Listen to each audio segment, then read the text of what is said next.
What's the most resilient parasite? An idea. A single idea from the human mind can build cities.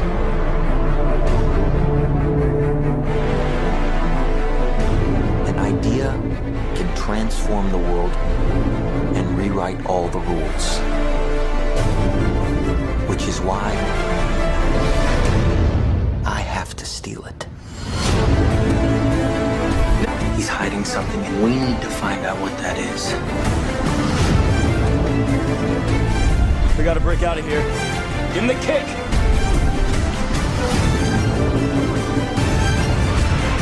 This was not a part of the plan!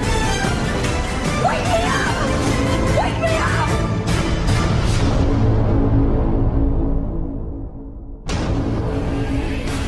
I know we have still not shattered that highest and hardest glass ceiling, but someday someone will, and hopefully sooner than we might think.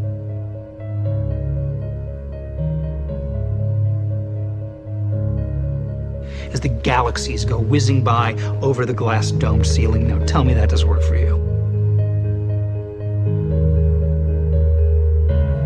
If it's true, does it change how I live my life?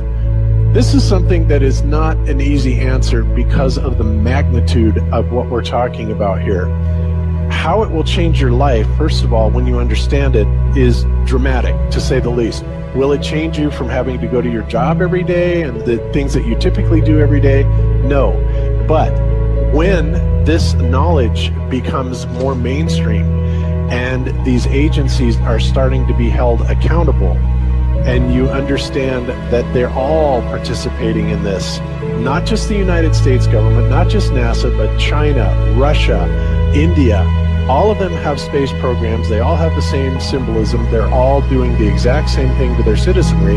And the first thing you have to understand about this is that the deception goes all the way to the top. And when I say all the way to the top, you have to kind of get rid of the notion that the people at the very highest levels are working together.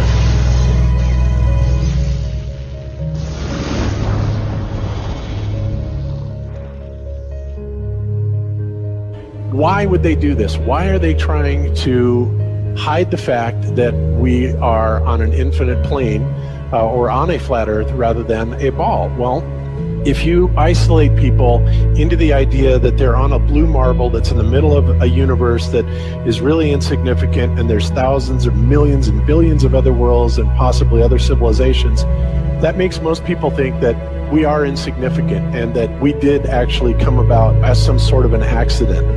Now, when people believe that, their minds are much more malleable into being given the idea that there is no God, there is no creator. And because of that, that also gives the controllers this fertile soil to build other deceptions on.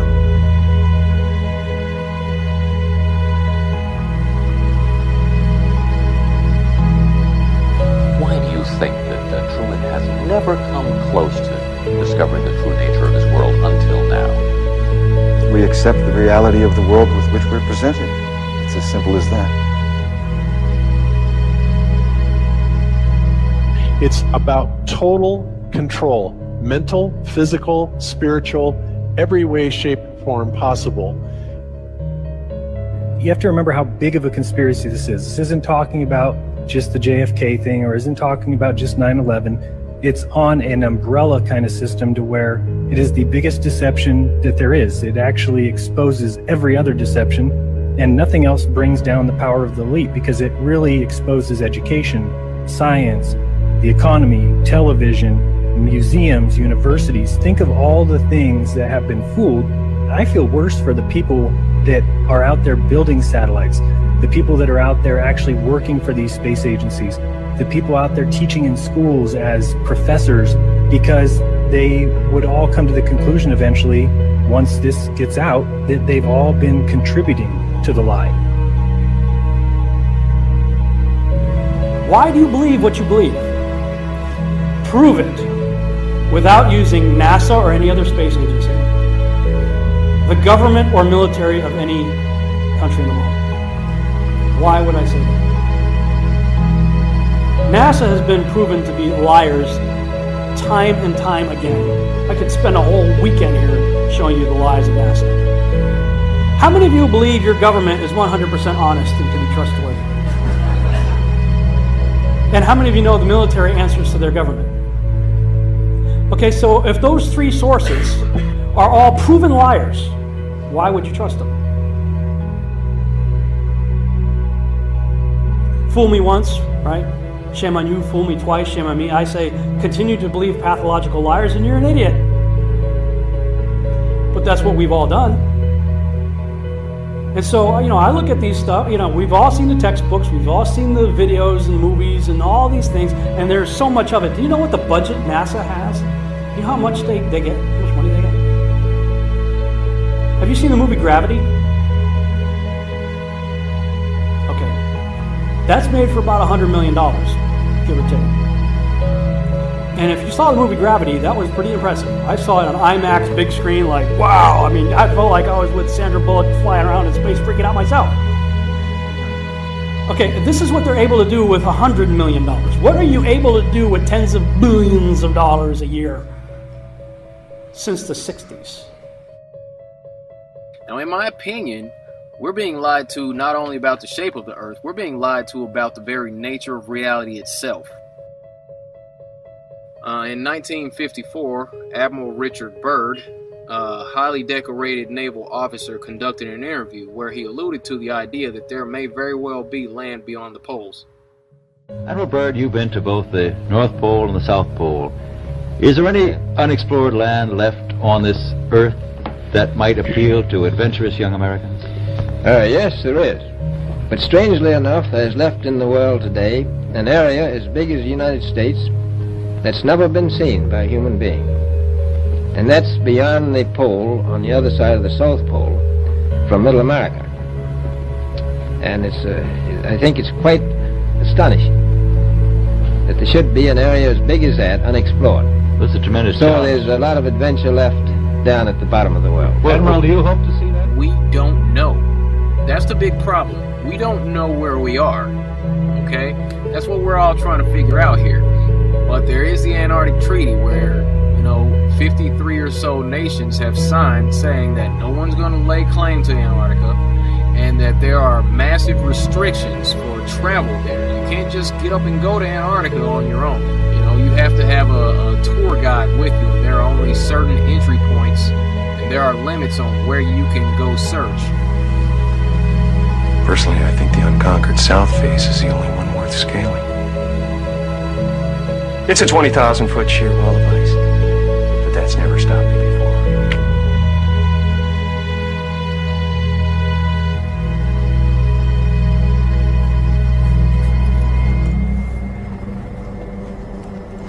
Welcome.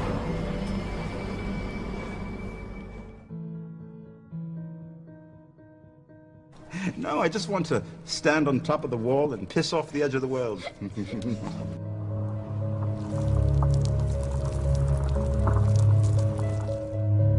What difference does it make? What difference does it make? Yeah, that's their favorite line. Got a lot of people, what difference does it make? You can't figure out what difference it makes?